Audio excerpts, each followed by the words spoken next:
Hi everyone, welcome to the Aussie Expat, our first recording for 2026, which is exciting. We're very excited for our first guest for the year to have Luke Pervan on.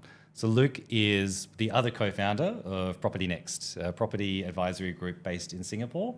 Of note, his other co-founder is Scylla Bergman, who is Jamie's wife, and we've had her on the pod previously as well. So it's good to have the other half of the equation. Thanks for having me. Yes.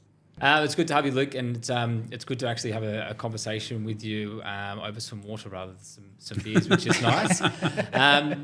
One thing that always strikes me, Luke, is the knowledge of your background in property, but then also somehow every Australian kind of translates that back into sport, which you've got a good way of doing it. And you say that property investing is Australia's number one sport.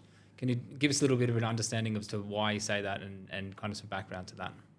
Yeah, well, thank you, and thanks for having me, boys. The idea of that's really simple. I mean, anyone who has lived in Australia knows that Australia's obsessed with talking about real estate. Like, it's on the news, it's on radio, podcasts, people like us are now talking about it. Yeah. You go to dinner, you go to lunch, someone will talk about real estate. You know, and it's a random thing. Not all friends talk about it, but some will just sort of whisper in your ear, what are you doing or what's going on? And then people talk about interest rates now. People talk about, you know, all sorts of random things. You know, you've got governments coming out and getting people's opinions on taxes that they're looking to change. It's a crazy thing. It's non-stop. And, you know, I've touched on it before. Australia's wealth is generally built on real estate. You know, it's like 70% of all wealth. It's like $12 trillion marketplace. Yep. It's a massive market that, you know, Australians, you know, even if you buy one property, the hope is you get into the Australian real estate market and you're going to do okay. You make some money. Well, it's built generational wealth, I think, is the biggest thing. And it's something that's, I think, you know, I've said it before, Australians love tangible assets. They love things they can see, quantify, really, I don't know, just be able to actually, it's a lot easier to understand than, say, the share market. And it is something that's kind of passed down from generation to generation. And as you point out, over the last 50 years, property in Australia has done very well. But yeah, Brisbane, I think, is the one that we talk about a lot. For those of you that remember my pod, I grew up in Brisbane. I was just there a couple of weeks ago. It's the first time I've really spent a good week or so on the ground there. I go back quite a bit to see my family, but yeah, it's just, every time I go back, it just shocks me at the city that it's turned into now. That's even 5 years ago compared to what it is now, the amount of infrastructure that's gone in there, but the livability that it's kept, I think, is the reason it's such an attractive place for so many people to want to go. And you probably understand some of the internal migration figures, but that seems to be where a lot of the new developments that are being greenlit in Brisbane along the river are all being greenlit with green space attached to it. Yes. So a lot of the river is now going to have beautiful walkways. If you're a developer, you have to take on that development on the basis that you're going to provide that. Yes. So over the course of the next sort of 5 to 10 years, that whole landscape's changing for the better. It's spectacular. Which I think it's, you know, I think where Australian development has really not done itself a favour in, say, Sydney and Melbourne in the last 10, 15 years is when so many developers get these large lots and they build larger developments on them, they push everything, car parks everything right to the border, and they don't invest in green spaces or livability, which I think Brisbane's kind of, they've been able to maintain that, right? Which I think is another big difference for a lot of developments that are happening. I would agree as well. But yeah, I think it's not just Brisbane itself as well. Like that whole southeast Queensland region is also just exploding. You know? Oh, it's gone crazy. What do you want to know? What stats do you want to know? You tell me. You just rattle them off, Luke. I just think that, why would I want to invest? Before, it's changed a lot. Like the two big predominant players used to be Sydney and Melbourne for, I don't know, as long as I've been alive, probably. Yep. But I feel like that pendulum is shifting, and maybe explain a little bit as to where it's shifting to and why is it shifting away from Sydney, Melbourne, and to what other markets? Well, so Sydney is always and still remains to be the king of Australian real estate. So it's far and away, from a median house price point of view, from what sort of numbers they're achieving there, it's miles ahead of all the rest of Australia. Now, Melbourne was chasing closely for a number of years. But since COVID, Melbourne's gone through this, you know, the Labor government down there's not done good things from a property investment standpoint. They've implemented, you know, an inordinate amount of taxes on property investors. It's slightly different for Australian expats versus foreign buyers. And then it's not as onerous on if you're living in Australia versus an Australian expat as well. So, it's a bit of a minefield, the Melbourne market, and really it's been a flat to neutral market from capital growth since COVID. So we're not, if you love Melbourne, I'm a fan of Melbourne, but from an investment standpoint, it hasn't been a great place to park your money. So Melbourne, the play for Melbourne is it's very affordable now. It's like rated the 5th most valuable property state in Australia now, like behind Brisbane, behind Queensland, behind Western Australia, behind Adelaide, behind Canberra. So it's miles behind now. It's dropped so dramatically. But you can buy a house and land in Melbourne for 650 grand. Like in Queensland, it's 1.2 million. Western Australia, we're touching $1 million. Sydney's gone. So far ahead. So Melbourne is very affordable, but it's also it's the most heavily tax regulated part of Australia, and I think it's shifted dramatically. So Melbourne's now not even in the conversation. So it's now sort of Sydney as a peak, then Brisbane and that southeast Queensland corridor. But again, those two cities are so dramatically different in price. And I'll give you a stat. So a very recent stat as of a week and a half ago. So I was talking to probably the best developer in Queensland a week ago, and they're about to release a beautiful development in South Brisbane, right just at the front on the river in West End. Sort of 28 stories. The top sort of 10 stories, they're going to be they call them sky homes. So they're big, they're like a house. It's big 3-4 bedroom things, like media rooms, like butler pantries, everything. Spectacular properties on the river. They're going to go for about 28 to 32,000 a square metre. That equates to about 5.3 to 7.8 million. Big numbers, right? Big numbers for Brisbane. For Brisbane, yeah. And people in Brisbane and who are looking into Brisbane think big numbers.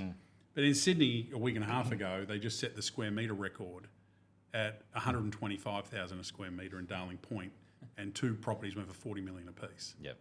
So at 28 to 30,000 a square metre in Brisbane, premier location, big numbers, but it's still it's like $90,000 cheaper per square metre to Sydney. It doesn't add up, does it? So so Sydney's just like premier city, but you can invest in Brisbane in big dollars and still, I think, make a heck of a lot of money. Those apartments will all be worth 10 plus million. I was going to say, you made me do the crystal ball when I spoke to you on your pod. So where do you see Brisbane in, say, 2 years' time? I'm a 2-year predictor, yes. Yeah. So we do 2 years at Property NXT. Nothing more. I just don't think people who predict 5 years in a row, like, what planet are they living on? Like, you're in the share market. Like, can't predict what's happening today. You got no chance. But I think with real estate, you can quite easily predict the headwinds that won't either be fixed. And a lot of it be fixed is the term, right? So a lot of issues in some of our markets are supply. Yes. So, there's a dramatic undersupply in a few of our markets, Queensland, Perth, etc. There's a dramatic trade undersupply. So there's just not enough tradies out there that can actually build. And then also, if you get that part right, then there's the governments with their infrastructure builds. You look at Queensland, they've got the 2032 Olympics. They're going to be dragging and offering big pay packets to trades. Yes. So then the developers have to say, all right, how much can I afford to pay these trades? Because the Queensland government's got a heap of cash and they want to build things too. So I can't see them being fixed. So, I see the 2 best markets in Australia is Western Australia, Perth and Queensland. And when we talk Queensland, we talk southeast Queensland, Gold Coast, Brisbane, Sunshine Coast, and a little bit out to west to Toowoomba Way. Yeah. They're both sort of looking at 15 to 20% growth year on year the next 2 years. Unreal places to park your money. Which is still very strong growth considering the last couple of years it's been, 25, 30 year on year. And a lot of people would say, can they keep going? Yes. And then, because I'm Sydney based, I'm a Sydney boy, I then look at it and say, well, Sydney's so much further in front. You can see that they've got so much more to catch up, even to get half the price of where they're at. Yeah. So there is still, they were starting from a very low base. So those first few years of growth have sort of brought them up to a speed. But now there's massive growth they can have. From an investment point of view, buy low, sell high. I know you don't like Melbourne, but wouldn't that kind of fit into a Melbourne piece in terms of it's been sideways or below? It's got such a big way to catch up to where it was from Sydney or even Brisbane. Why isn't that an opportunity? For us, Melbourne is a play if you're comfortable with the tax environment that you're going into. And what do I say by that? It's land tax kicks in a lot quicker in Victoria than it does anywhere else. As an example, in Queensland, New South Wales, it's sort of 300,000, 600,000 of land value. Then you start to pay land tax. In Melbourne, it kicks in at $50,000. So basically, from day one of buying an asset, whether it's a house or an apartment or a townhouse, you're subject to land tax day one. Yep. Now that's a big cost. It's more a bigger disadvantage if you're overseas as well. But then they've got these other taxes, like there's a fire services tax charge that doesn't exist anywhere else in Australia, which is like $2,000 or $3,000 a year. And there's like another 15 of these ones that they've brought in. So basically, if you're looking at sort of the capital growth play, say I buy it at 600, maybe it's going to be worth 700,000-800,000 in a few years. If you're happy with that tax environment, which basically puts your return on investment from 4% down to probably 1 to 0.5% year on year, but you're banking on capital gain, I would still argue that, if you bought elsewhere in a more positive investing environment, you'd still make more from a capital growth standpoint. So as long as Melbourne for me is just a go in eyes wide open conversation. That's all I say to our Is it an clients. oversupply issue or? No, not necessarily. It has more supply benefits to it, so there is more opportunity there, but that then's a negative to capital growth too. Yeah. So it's more, it's a government and a tax issue. Yeah. I think Purely on investing. It comes down to individual circumstances as well, right? So if you're a property investor and, the typical play is you want to buy an asset that will appreciate in a decent amount of value in 1 to 2 years so that you can leverage the equity to purchase another one, Melbourne's a very hard play for that to happen, because I think in the next 2 years, yes, they still have strong migration, but it's not the type of migration that's going to push up property prices in Melbourne, especially with the amount of new developments that they have. I think though, if you're from Melbourne, you love Melbourne, you want to buy in Melbourne, there's still good opportunities. Correct, yeah. You just go in eyes wide open with what the taxes are going to be, because there's more taxes than there are in other states. Yeah. But if you're neutral to location, then the conversation's really exciting, because then you can be like, okay, why does that work? Why does that not? As long as it's within budget. But obviously budget constraints then come into everything we talk to people about, because, if you can't afford certain places, there's just no point in talking about it. Yeah. Well, I guess that kind of segues into, Luke, I'd really like to hear your side of the story, your version of starting Property Next, and then kind of your vision for how you look after clients here. All right. Well. Yeah, awesome. So Property Next came about from, it was us two, wasn't it? Jamie and I were on a boat off Sentosa, drinking. Titanic. It's where all the best business ideas happen. Yeah. No. So I got up here like 5 years ago now with my wife. I'm very lucky. I'm married to an amazing woman. We've got a little boy. He's 6.5, going on 7. She's a busy tech exec. So I lived the dream. I was the stay-at-home. I wanted to be retired. Like I was happy, and she said no. You're not allowed to be retired yet. I mean, just the drama, the torture I went through when she said that to me that day. Anyway, so she changed her visa. She's got, Singapore people know this, you've got different visas up here. We got a 1 pass, which meant I could go out and get a company set up. And I'd been looking at real estate up here for a long time. And, real estate is a job for the locals, which is fair. So to work in Singapore, you need to be a Singapore resident or have been here. There are some foreigners that work in it, but they've been here a lot longer than I have, and there was that rule had not been in place. So Singapore was out, but I was doing some work for a couple of sort of tax groups up here and stuff, and I make the joke, you can smack me later, that you can throw a stone in Singapore and hit a financial planner. Have you heard that one before? I haven't been hit by a stone yet, so But there's a lot, right? and There's a lot of tax specialists, a lot of financial planners. There's a lot of them that last. There's a lot. Yeah, you've pushed through, but like there's no one that really knows real estate. So there's a few groups that tack on real estate to their sort of suite of services. Yes. And I just saw there was a big gap in the market for people that actually know what they're talking about in the market, have lived it, have breathed it. And so when we sort of had this idea on the boat in Sentosa, we sort of were just sort of coming up with ideas around what it would look like. And we've now been in business 2.5 years. Very, luckily for me, not as lucky for Jamie, but still his lovely wife, was in an amazing corporate job and got let go in the changes that happened in different tech roles. And she was like, "What the hell are you doing, Luke? Let's do something together?" And that sort of blossomed from there, didn't it? It did, yeah. We're allowed to tell that story. She saw. No, Me- there's me a and you whole, trying to there's do a whole admin. podcast that Okay, she good. shared. She shared everything. So, Tim yeah. keeps slapping me for not having looked at all the podcasts. I apologise to all the other people that have been on. But so we've just formed this great working relationship, Scylla and I, haven't we? Jamie's been just pushed aside. We don't talk to him anymore except socially. He's not allowed. No, he's very much he's a part of what we do. But Scylla and I just have formed this great working relationship out of we'd met each other a few times. My wife knew Scylla. Yes. But as I said to my wife, when you introduced us, would you have ever thought that we would work together? And she said no. Yeah. But things happen, and it's been a great working relationship, and we're growing so quickly. And then so Property Next is all about, we're a property advisory, not a buyer's agent. So a buyer's agent's a great role within the real estate sector. I mean, I can give my my industry a bit of a slap, but they'll take it hopefully with a smile on their face. But real estate agents in general, and I'm an old real estate agent. I did it for 25 years. We're a bit lazy with buyers. And so the poor buyers out there, you go on realestate.com.au, everyone who's a buyer knows this, and a seller, and they don't tell you anything about the listings. You go and you're like, it's an auction, it's a call me, it's a have a nice day, if we want, we'll tell you the price. Yeah.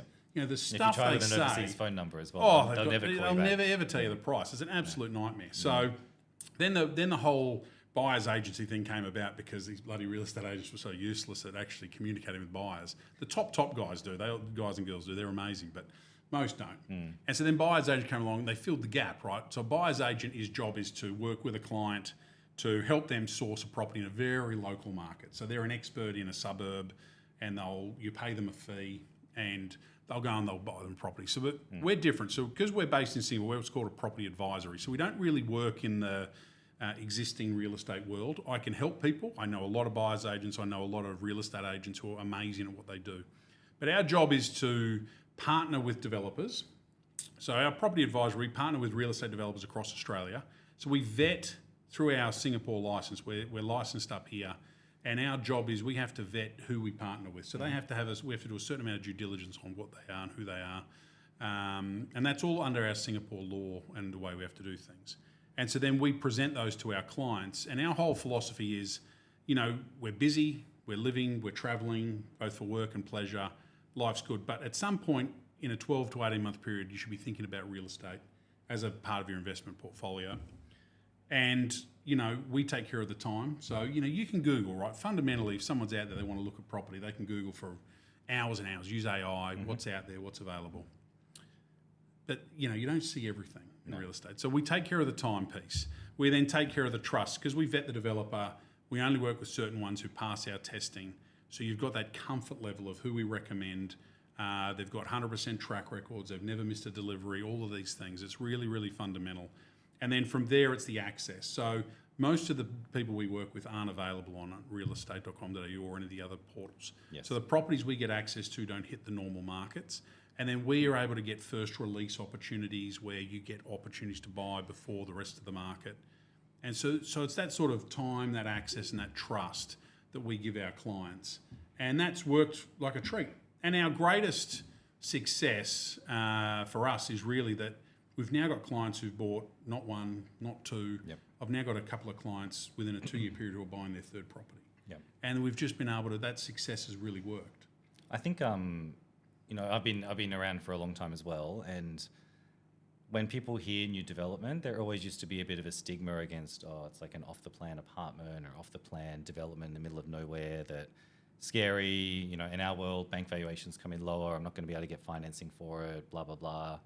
But I think the biggest difference for you guys, and the reason that people come back and like to work with you, and the reason I like to work with you, is like you have a great background in real estate yourself, and the fact that you have all this knowledge means you vet the right developers to work with. So they're not big high rises that anyone can get access to. They're early access is exactly like you said, 2 developments that are actually very high quality. You've had a couple of good case studies and wins already with some of the developments we're about to settle that you sold last year that already have 200 grand. They've made 200 grand in 12, 18 months. In equity already, right? Yeah. So knowing the right places to be, getting in early. You were an early person into the Sunshine Coast, that southeast Queensland region as well. Like it's the biggest point of difference I think you have compared to maybe other, I don't know what to call them, like developer sales or, you know, people that are just trying to push stuff up here. You guys don't do that. It's a much more tailored approach. You know, our average price point that we sell is just short of a 1.2 million Aussie dollars.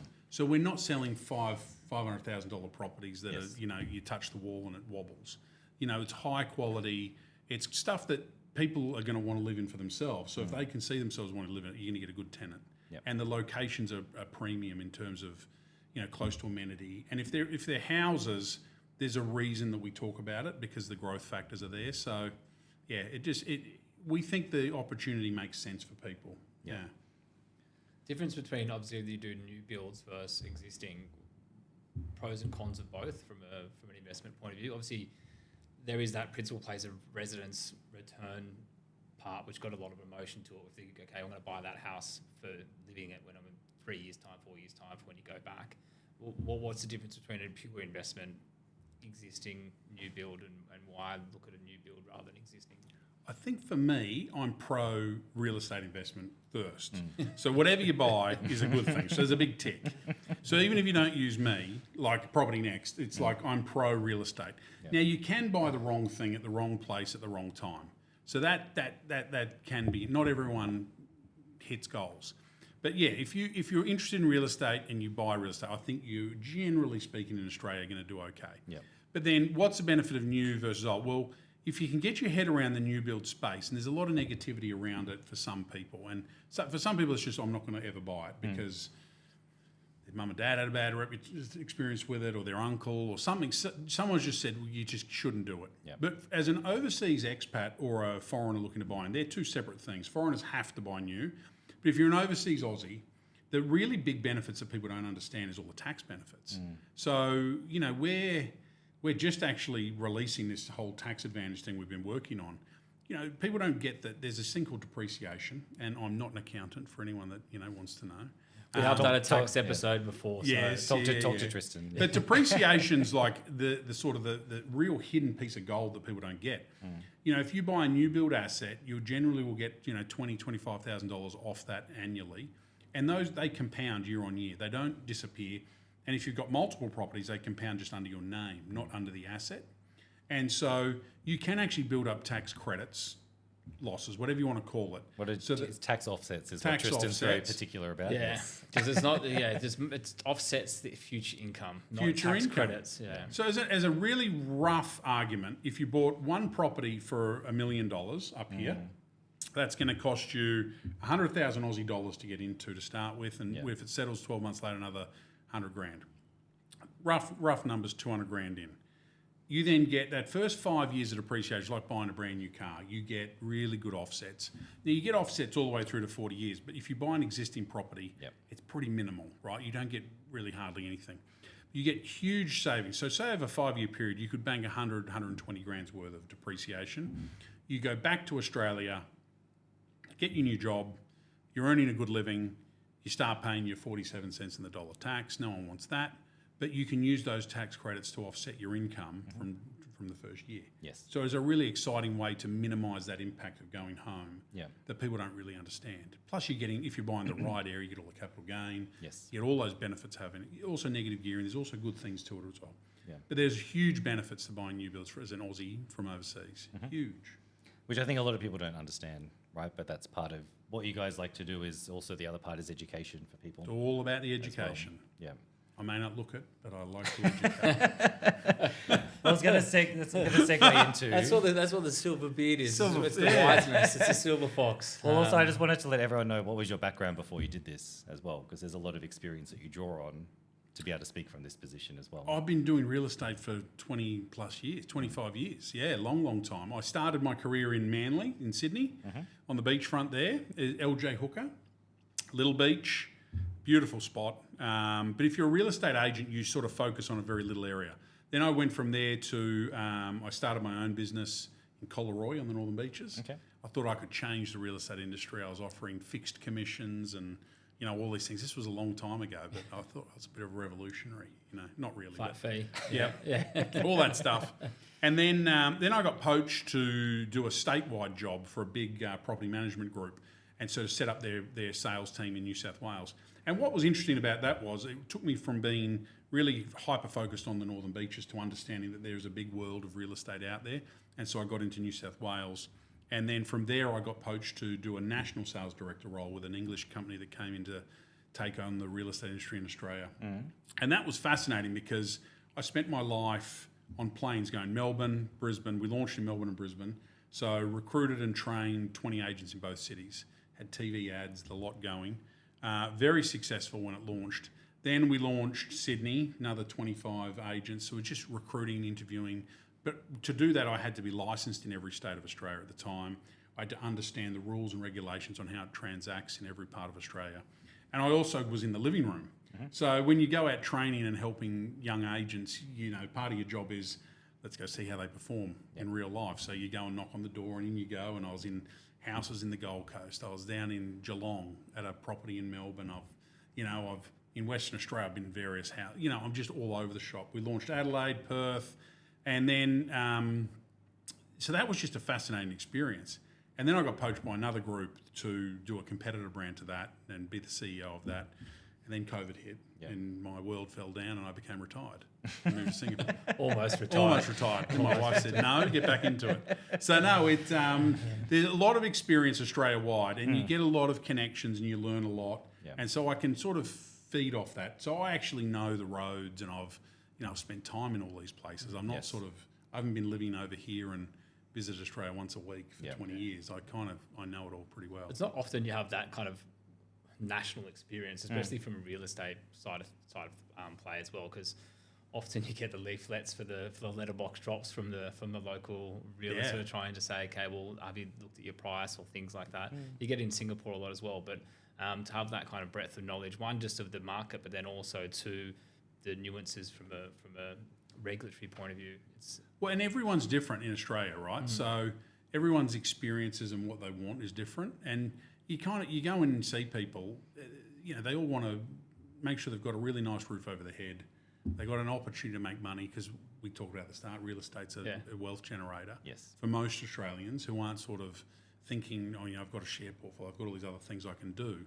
Most Australians just think, if I buy a property, I'm going to do okay. And so if we can help people do that, then off they go. But if you can buy a few, geez, you can really accelerate your position.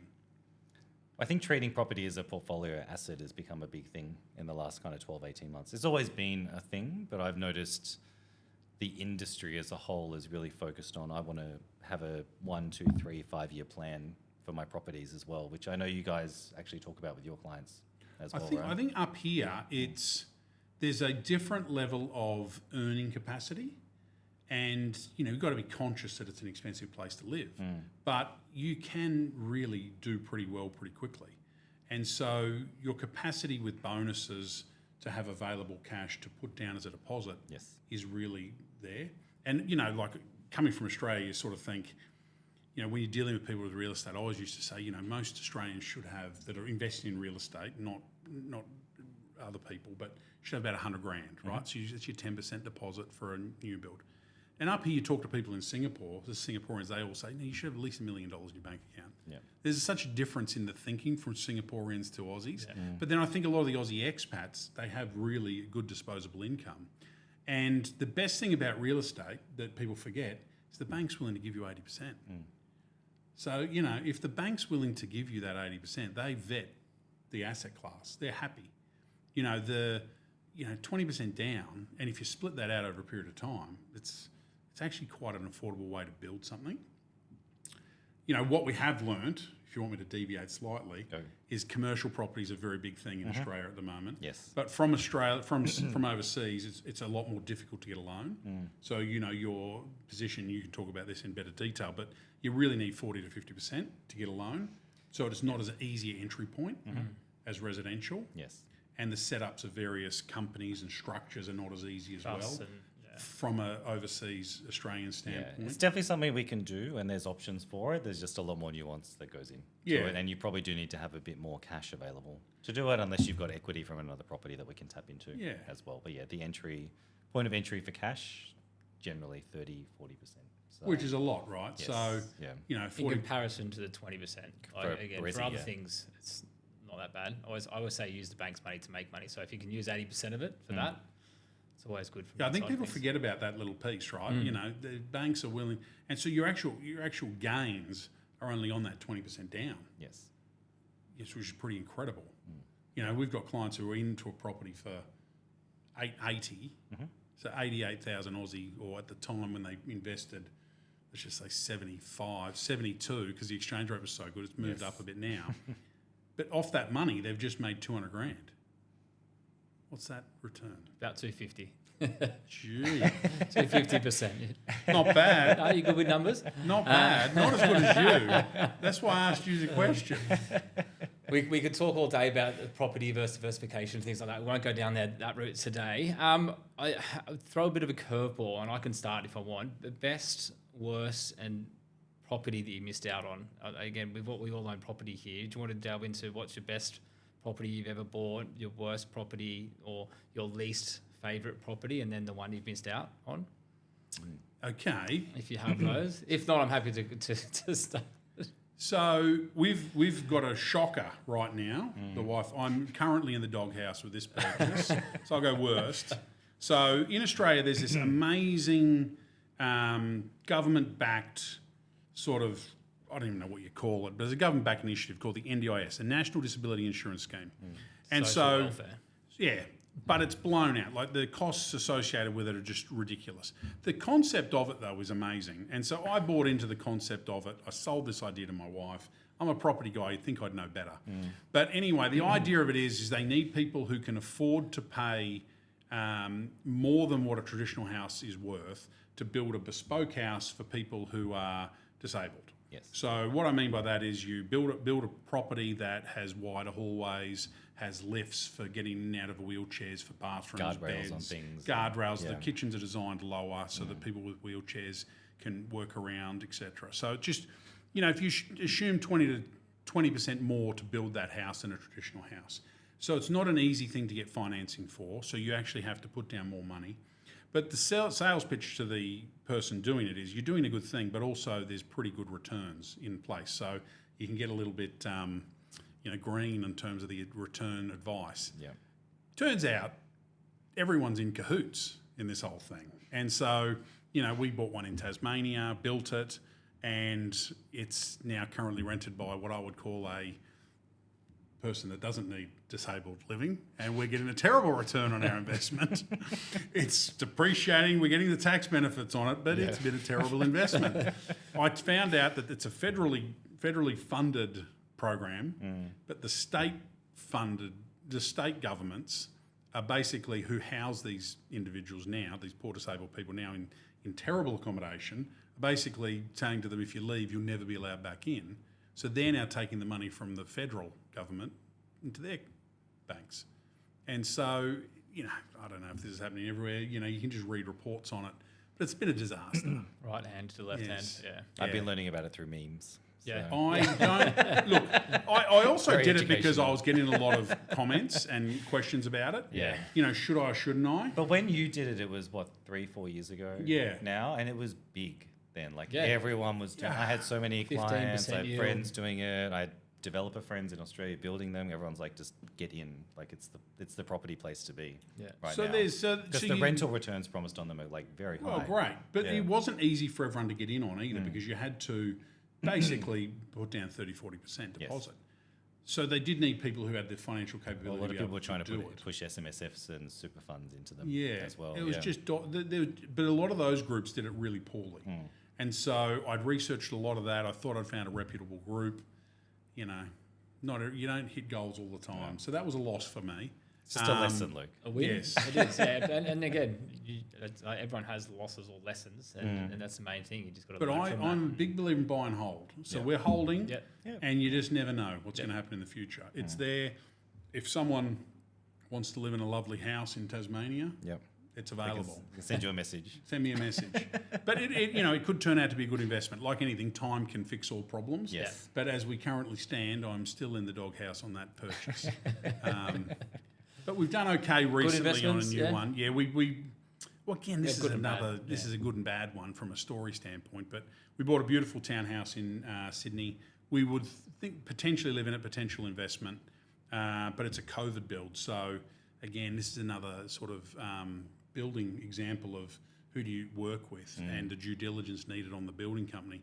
But builders went through a real terrible time during COVID because they had fixed price contracts. And if you've got another episode you want me to talk about fixed price contracts for builders, I can do that and bore the hell out of everybody. But it's a 4.5 year build. We're finished on it now, but we've made, I don't know, a lot of money. Yeah. I won't go into numbers, but a lot of money on it. And it's been real successful for us from that standpoint. Hasn't affected us at all because we've been in Singapore the whole time. But it's somewhere we could live in or we can just keep as an investment long term. We'll have a huge amount of equity in it. Yeah. And we can use it as a borrowing mechanism to borrow on other properties. Yeah. Fantastic. And that's what it comes down to. That's the point of that is like obviously do the research and make sure you buy in the right locations. And that's Sometimes even us supposed professionals get it wrong. yeah, true. Yeah. True. Yeah. Not for the clients, just for myself. Take more risk on myself. Yeah. You learn from that. Yeah. Yeah.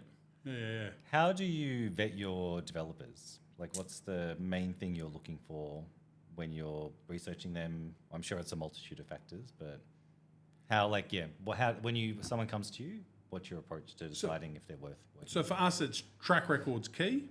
The other big one for us, a lot of our developers are fully integrated. So they are developer, builder, often property manager. So it's a full end-to-end service.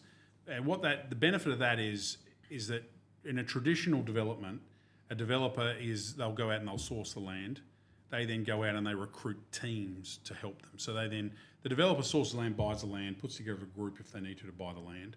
They then will find the architect to do all the architect, get the DA approved. Then they go out and get what's called a fixed price contract. And so then the developer has the bank involved and the builder, and the three of them sign off on a fixed price contract for the building of the property. And then so then the building team is a separate company to the developer, which can be okay, but through COVID it became difficult because the unfortunate part about what happened in COVID was prices of everything went 2-3-fold. So as simple as a piece of wood or a brick went from $1 to $3. You quantify that out to building a big building. It's a lot of money, right? Yep. So, the poor builder, they could have been not the poor builder, but you'd say the poor builder goes, I've got a fixed price contract for $10 million to build this property. My costs are now $25 million, not $10 million. Like, what the hell do I do? Now, good developers worked with them and they said, we understand. We're not silly. We understand things are going on in the world. They worked with them. They came up with some sort of solution, and a lot of these groups took a real neutral position on those developments because the property prices went up. So that was able to save them from their not going completely bankrupt. But developers who were not very nice to their builders said, bad luck, you've got a fixed price contract with us, do it. Yeah. And the builder's like, well, I'm going to go bust. So I either go bust today or I go bust in 18 months by miles. And so a lot of them went bust, which was a terrible experience for everybody. Yep. And so how do we vet our developers? So a lot of them are fully integrated, which we love. So that means those conversations happen over a boardroom. They don't happen over a contract. Yep. So, the developer says we can't find this sort of tap. Go out and get another 100 of these taps from somewhere else as opposed to going through the rigmarole and process of elsewhere. Yep. The other good part is, so what we do is we look at who the directors are of the business. So if there's a bankruptcy on the directors, we can't work with them. It's under our Singapore law. There's a really interesting case in the news. There's a guy that's, you mentioned the word Trump, we get a few more views for the podcast. There's a guy in Trump, I'll mention it 3 times. There's a guy in the Gold Coast, a developer. Unfortunately, I'm sure he's a very good developer. He's been bankrupt twice, right? And he approached Trump to do a Trump Tower in the Gold Coast. Okay. Got a huge amount of publicity in Queensland. If you know Gold Coast, the Gold Coast Bulletin, the news, Channel 9 News there, all those things. And it looks like an amazing development, right? And something that most people would look at and say, we're pretty keen to get in on that. We can't sell it because he's got bankruptcies against his name. Yeah, okay. So a part of that is who are the directors, what's their org chart so we understand who's employed, what's their track record, have they had any where they've actually given back deposits? We need to review that, why they did that. Okay. Have they gone back and asked for more money? Have they missed deadlines? and are the developers receptive to, the conversations with our clients? And all of our developers, if you're a client of ours, you'll know that I can set up a call, I can set up a Teams call, we can have WhatsApps. They're all really comfortable to have those conversations. They're comfortable to have hard chats about what's not worked well. And because every person during COVID struggled. Yeah. And so these guys are really comfortable to sort of talk about how hard it was, but they were able to finish and deliver. And now we've had some come up and do presentations. They're amazing. We've also had, and the other ones we work with, they just feel like they're good businesses and they're good people. Well, a lot of them are quite long-standing as well. And they're all long-standing, yeah. So we then feel comfortable with that. But we've got a key executive officer in Singapore named Shemaine. So she does all our compliance. So she and we do a full vetting of our developers under our license up here, which is a comfort for all our clients. Definitely. Great. How hard is it working multi-jurisdictions, like obviously Singapore, but then also in Australia from that perspective? Because again, working across multiple regulations is difficult, or working in one regulation is difficult, let alone multiple regulations. How have you found that transition from being in Australia? Not that difficult. I'm always sort of, if I can talk, I'm available. If I'm not, I don't. The best thing up here is WhatsApp. You can just talk to people whenever you want. Because I've lived and breathed what goes on in Australia for so many years, I don't find that difficult at all. What'll be interesting is we're launching in Hong Kong in September, so that'll be interesting working three. So, Australian market, Singapore and Hong Kong. That'll be interesting to see what that Welcome does. to my world. Yes. Yes. Catching We're up. following you.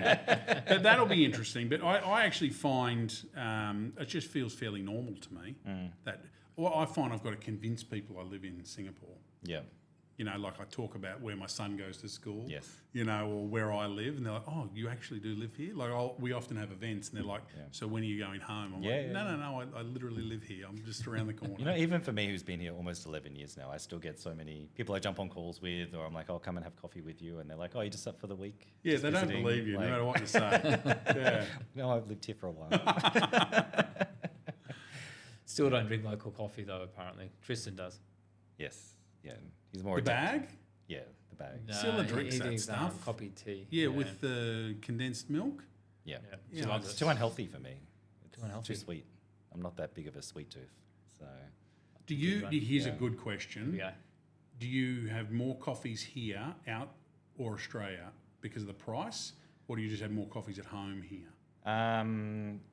I have 2 a day out. I have a cafe downstairs from here, so I get my 2 a day. You go down to a day, you don't have coffee up here? And then I have about 4 Nespressos from the kitchen. Doesn't sleep. Clearly doesn't sleep. No. I meet people for coffee, so I'm normally jumping around. If I have more than 3 or 4, I start getting jittery. So it can go into sparkling water, which you pay an exorbitant amount of price for in Singapore. I guess because I'm back in Melbourne a lot, and I can still get $4 coffees. $4. It's awesome. What's the new craze in Melbourne? What's it called? Tristan loves it. New craze? There's like a coffee that's called something funny. No idea. Anyway, I'll Tristan ask would know. Like a bulletproof coffee or something? No, it's got a weird name. It's like half between like a macchiato and a piccolo or something like that. Ristretto? No. No? It's a new craze. It's a new craze. new one. Yeah. Melbourne It's coffee. what all the kids are drinking. That's it. But $4.50 for a coffee in Australia is awesome. Yeah. Yeah, I go out and get more coffee in Australia. When I'm back. Yeah. Just to get your fix. Well, just because, why get an espresso? Here it's $8 or something. It's a huge saving. Yeah. And it's the FX rate. Giving it away in Australia. Giving it away. So if you're listening in Australia, go buy yourself a coffee. Go You can buy save yourself your a money. We go to the father-in-law's place and he goes, "Do you want a coffee?" I said, "No, mate, I'm going up the road for a coffee." He thinks I'm having a go at his coffee, mate. No, mate, it's just good value. It's like the avocado on toast will save up for a house deposit. That's what we're going with that. Oh, I love avocado on toast. I get the craze. Yeah. Yeah. When I go back, I always get it every morning. Yeah.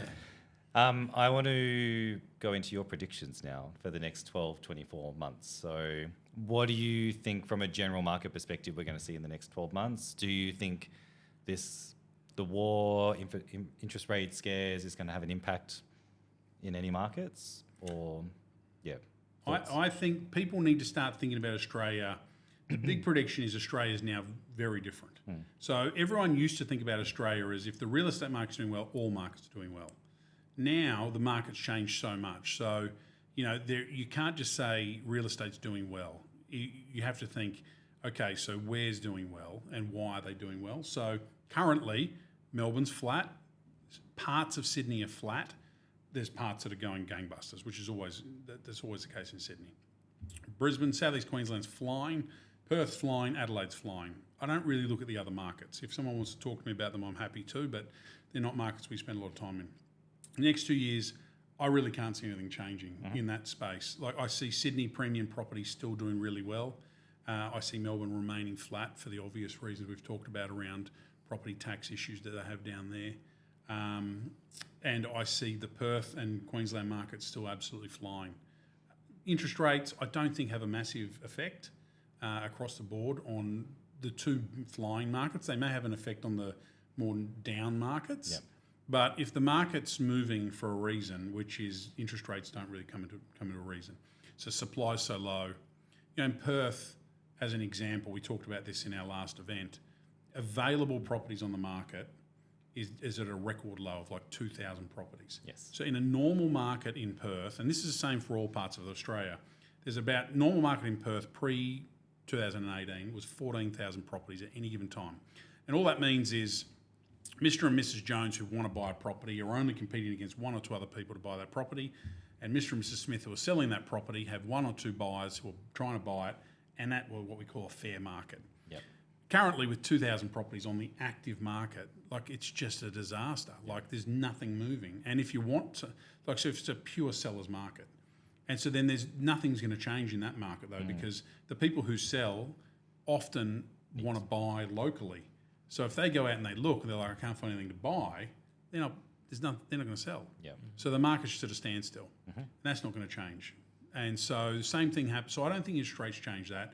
I think we talk to a lot of global citizens here. Yes. And a lot of people really ask me questions like, I just can't understand the Australian market. Things are going negatively. There's wars. There's issues happening elsewhere in the world. Yeah. Why is the Australian real estate market still going up? It's just like they can't get their head around it. So resilient. And they're very, very smart Australian expat sort of, high-paying jobs, Yes. very successful. And I'm like, Australian real estate market is completely isolated. What do you think interest rate's going to do, Tim? Obviously, they've raised it Twice. recently, but and at the time we're filming this, it's middle of March. So, look, the next meeting is May, and I think there's a pretty strong chance that they will increase again. They've made the last rate increase decision without the war technically having an impact on that, because none of the inflationary impact is in any of the figures right now. Will be a different case in May.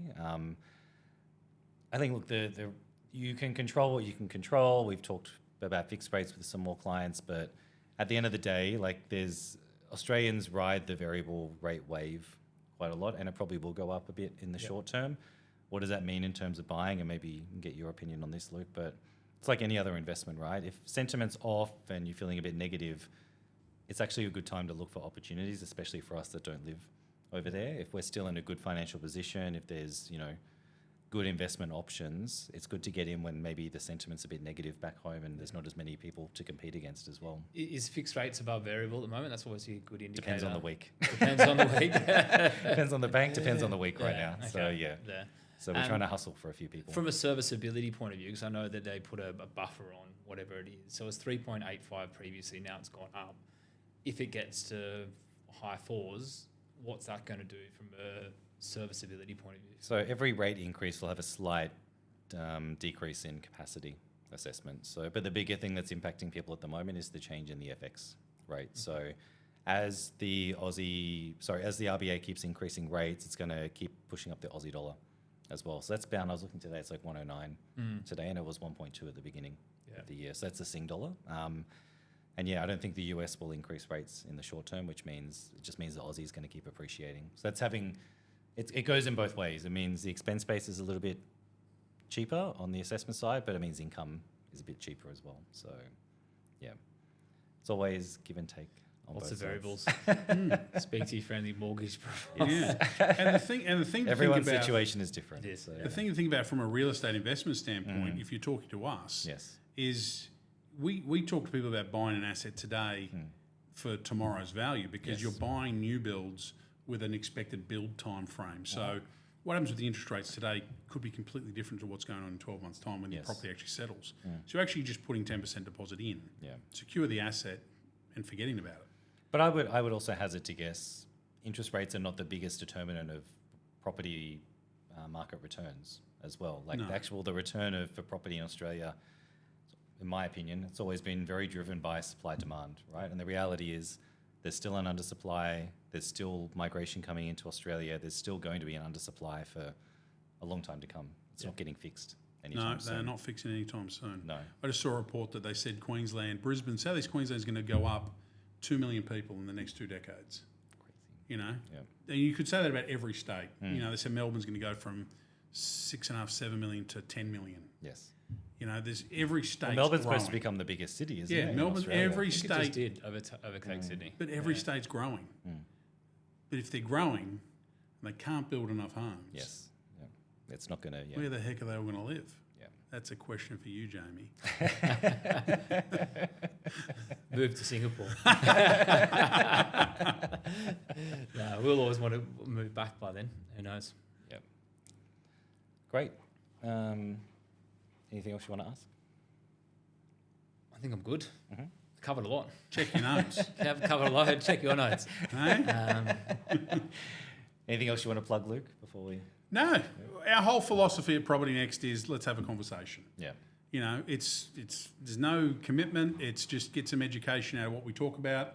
Hopefully, listening to this, you can see it's I'm a pretty open person to talk to. I've got a fair bit of knowledge. Yeah. And you're always happy to have a chat. Always happy to have a chat, and you know that's easy. That's a part of life. You know. Yes. We can provide you with some guidance, whatever you're thinking. Yeah. Well, we appreciate you being on the pod. It's great. Thank you. Thank you for having me. Good to have you. It's good that we didn't get into a debate on shares versus property. We can do that after. Next time. Next time. Next time.